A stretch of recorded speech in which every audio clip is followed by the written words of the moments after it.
চলে এসেছি আম্মার বাসার ছাদে। 6 তলায় উঠে টায়ার্ড হয়ে গেছি, তাই সিঁড়িতে বসে একটু রেস্ট নিচ্ছি। আজকে গাছের আমগুলো পাড়া হবে। আমের মধ্যে লাগানো ব্যাগগুলো সব খুলে ফেলেছি। একদম উপরের আমগুলো ঝিনুককে দিয়ে তুলে নিচ্ছি।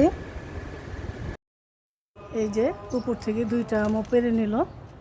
আমগুলো দেখতে কি সুন্দর।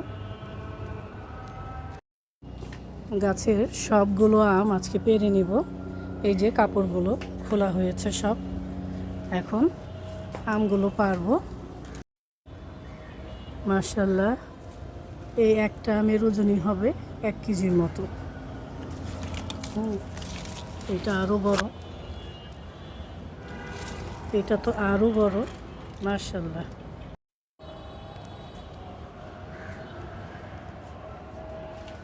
আজকে সবগুলো আম পেরে নিব। এটা আমগুলো দেখো তো,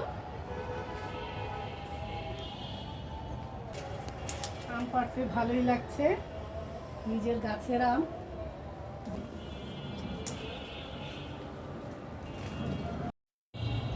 মাশাআল্লাহ, অনেকগুলো আম পেয়ে গেলাম। আমগুলো হালকা হালকা পেকে গেছে, তাই সব পেরে ফেললাম আজকে। এখন আমগুলো নিয়ে ঘরে চলে যাচ্ছি। আসসালামু আলাইকুম, সবাই কেমন আছেন? আলহামদুলিল্লাহ, আমি ভালো আছি। আজকে রান্নার জন্য সব কিছু গুছিয়ে নিয়েছি। বেশি কিছু করব না। বেগুন ভাজবো আর রুই মাছ ভেজে টমেটো দিয়ে রান্না করব। তরকারি রান্নার জন্য মাছটা ভেজে নিচ্ছি।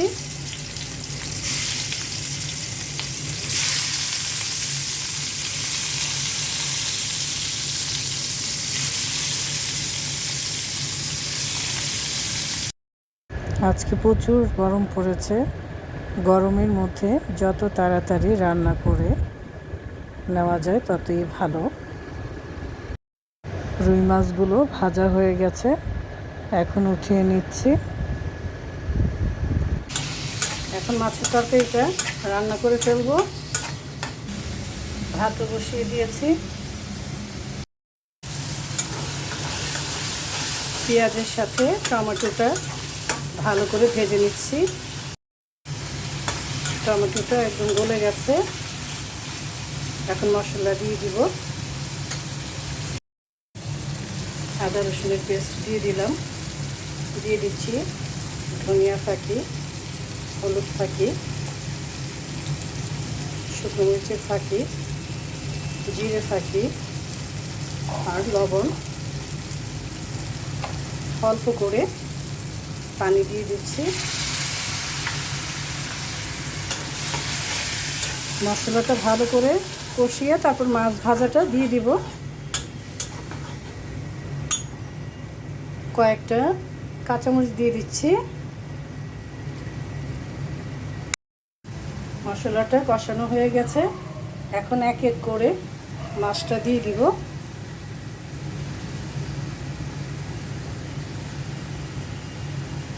আমি ভুনা করব না, একটু ঝোল ঝোল থাকবে।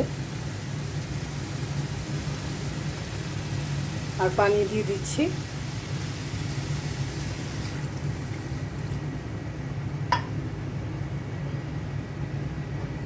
এইভাবে একটু নাড়িয়ে দিলে ভালো, মাছটা আর ভাঙবে না। তরকারিটা ঢেকে দিচ্ছি।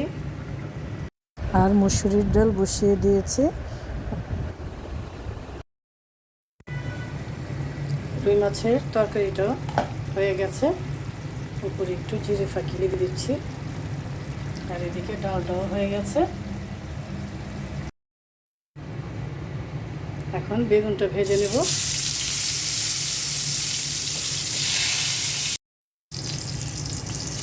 বেগুন ভাজা খেতে কিন্তু ভালোই লাগে।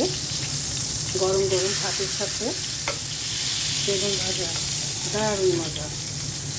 খাবারটা খুবই সাধারণ, কিন্তু খেতে কিন্তু অসাধারণ। কে কে বেগুন ভাজা পছন্দ করে কমেন্টসে জানাবেন। হয়ে গেছে বেগুন ভাজা। এখন আমি উঠিয়ে নিচ্ছি।